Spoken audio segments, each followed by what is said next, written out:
The corrosion beneath the mission statement. Somewhere along the way, trust stopped being something that could grow. Not because people forgot how to offer it, but because the ground beneath it was quietly hollowed out. We are told there are mission statements. We are shown polished language about care, service, sustainability, and community. But behind the glass, liability clauses speak louder than values ever could. When protection of the institution outweighs protection of the people it claims to serve, the words stop meaning what they say. At that point, the mission statement might as well be crossed out in red marker, slowly, while a child spray paints profanity over it. At least then the contradiction would be honest. What we are living inside is not failure by accident. It is erosion by repetition. Small towns and cities did not decay overnight. They were pacified, over and over again, with temporary fixes dressed up as care. Short-term relief became permanent architecture.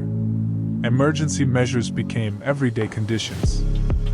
The pacifier was never meant to stay this long. What was designed to calm a moment was never meant to replace nourishment, stability, or growth. It was meant to be clean, removed, retired, not relied on indefinitely. Left too long, it rots. Layers build quietly, residue from use, from neglect, from repetition.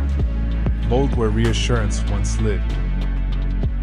Decay hidden beneath the promise of comfort. It still looks familiar. It still functions.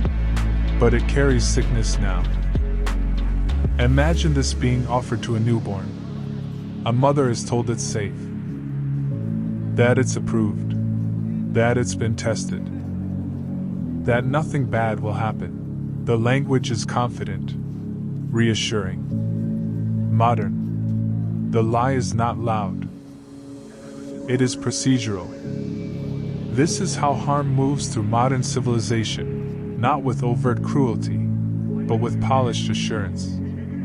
The exchange is presented as responsible participation, and trust is assumed as a prerequisite rather than something built.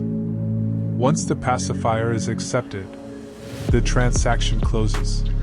Responsibility disperses. Liability transfers. The system turns away cleanly, unknowingly blinded by the smoothing over of what lives underneath, an inheritance no one wants to claim. The harm persists inside the language itself, calling itself safe to use. The system signs off, releases the participant back into the world, and requires the performance of gratitude. A smile is rehearsed. Relief is implied. The moment is framed as success. But what actually occurred was not care. It was persuasion presented as choice. Manipulation presented as guidance. Abuse diffused across procedures so no single hand appears responsible. All in the same breath. If sickness appears later, it will be treated as coincidence. If development falters, it will be individualized. If questions arise, they will be redirected. This is the normalcy. A pacifier left in too long doesn't calm a system. It weakens it. Communities learn to survive instead of regenerate. Individuals learn to comply instead of participate. Trust is deferred, then delayed, then quietly removed from the equation altogether.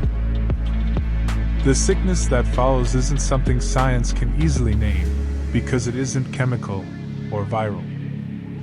It's behavioral. It's relational. It's the residue of backward systems asking human beings to contort themselves to fit processes that were never designed for human rhythm. People didn't become difficult. They became tired. They didn't stop caring. They stopped believing that care would be met with coherence. When food, housing, energy, and dignity are treated as conditional rather than foundational, something inside a community begins to rot, not loudly, but steadily. And no amount of branding, outreach, or policy language can disinfect that. What's corrosive isn't scarcity alone. It's the normalization of instability paired with performative concern. This isn't a call for rebellion. It's a call for recognition. Until systems are willing to tell the truth about what they've become, and why trust has not yet been earned, no amount of reform language will restore what's been lost. Because trust does not respond to statements. It responds to structure. And right now, the structure tells the truth even when the words refuse to.